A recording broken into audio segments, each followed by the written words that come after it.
Howdy-yom everyone, welcome back to my channel. My name is Brianna, I also go by Bodhi, and today I'm going to be talking to you guys about the super duper basics of Ayurveda. This includes the Gunas and the Doshas, and understanding the forces of the universe, and then the different elements of Ayurveda that just affect our bodies. I can't even explain it properly. Can't even fully explain it, but it just helps you to understand your body, what your body needs, depending on the time of day, time of year, the season, all of that. So I just wanted to break some of this down for you guys. I feel like Ayurveda is one of those topics that a lot of people have heard of Ayurveda, but like, what is Ayurveda? Ayurveda is the science of healing, basically, and of course this is an Eastern practice tradition.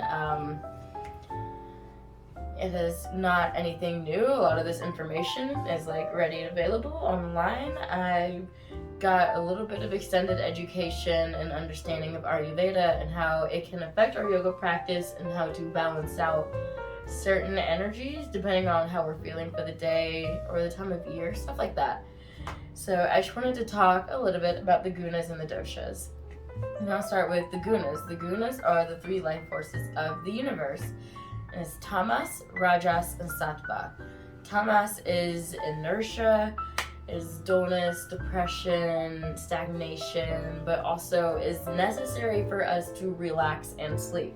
And then Rajas is activity, and obviously activity is necessary for our energy to be able to function and do things, grow and create. But then it can also manifest as Rajas can manifest as like selfish desire.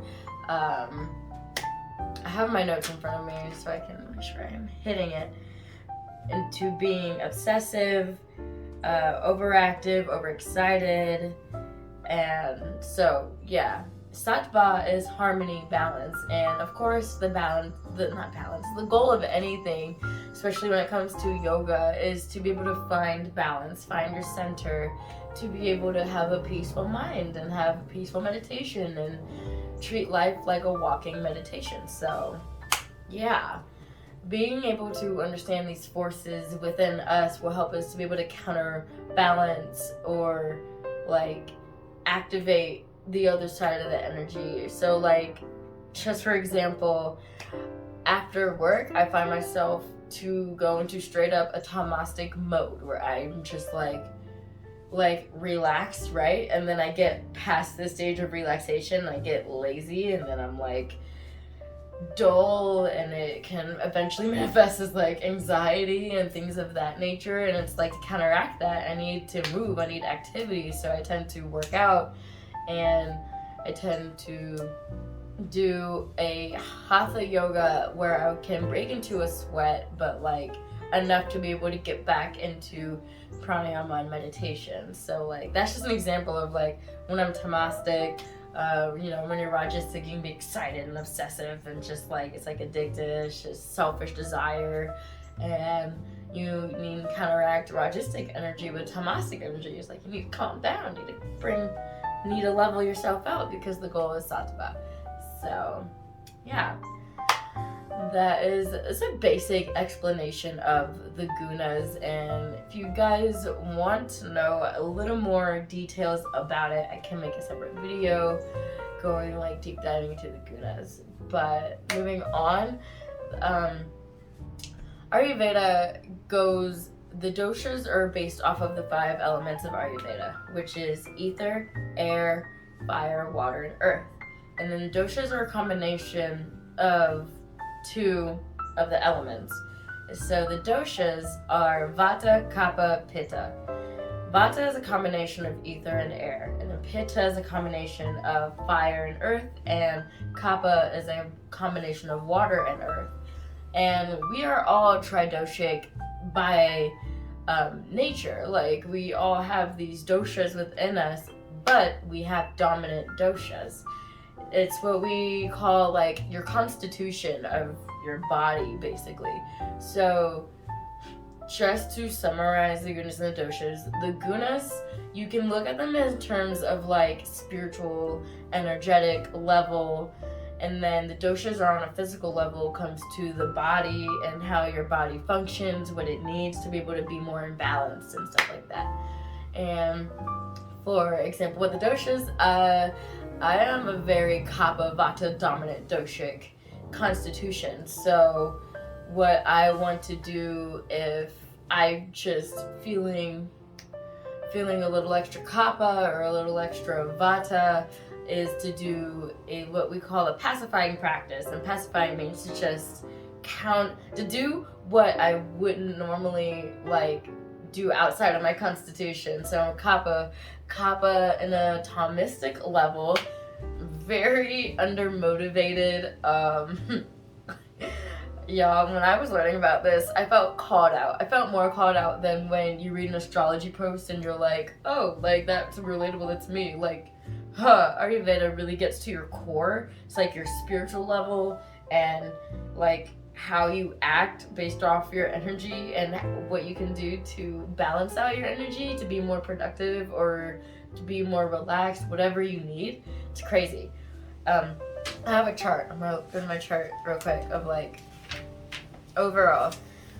A Tamasic Kapha says to be overly dependent, blame everyone, and a Tamastic Vata is to like reject oneself. And so it's like to some degree, it's like you can be a little bit of both of those. It's crazy. Yeah, and anyone, you can find out your dosha if you go.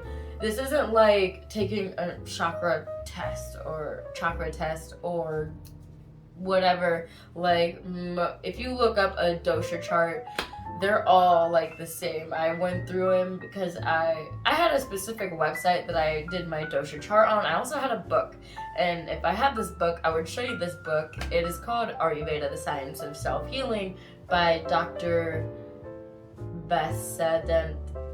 But I will put in a text or something what his name, because that is also part of my information reference alongside the course that I took.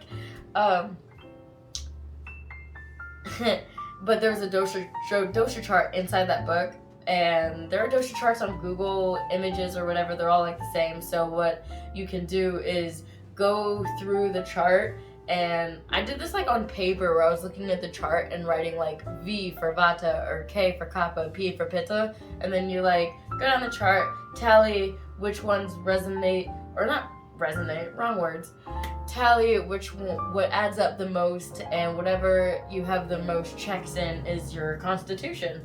So that is how you can figure out your dosha. And surrounding your dosha, there's like a certain diet that might help you to pacify your overactive constitution, because the goal is balance again. So because I'm very Vata Kapha, it manifests in my body as like congestion. I have really bad hay fever, seasonal allergies. I get a lot of sinus pressure, so like I just have a lot of sinus things. And then looking up stuff like what is a Vata Kapha diet or pacifying diet or Kapha pacifying yoga practice, and for me it's like hatha, so I look for like hatha pacifying, not flows. I usually just do them on my own. It's more like a description of what the practice is supposed to be like versus do these poses. It's not like that necessarily. So yeah, that is the gunas and the doshas.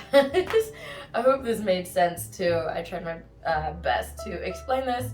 And again, you guys can further find all this information on other YouTube videos, Pinterest, Google. Like, it's available. You just probably never see it on like Instagram or TikTok. I mean, not saying no one posts them, but like it's not something you see people share or talk about all the time.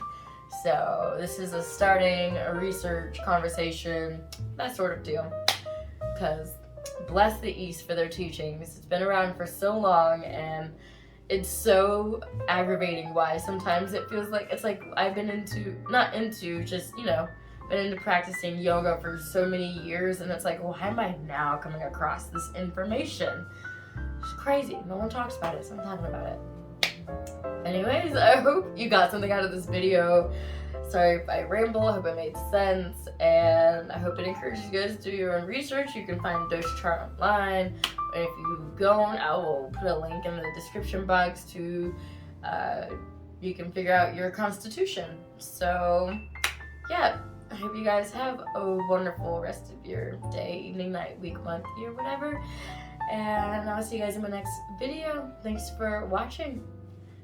Om Shanti, Shanti, Shanti.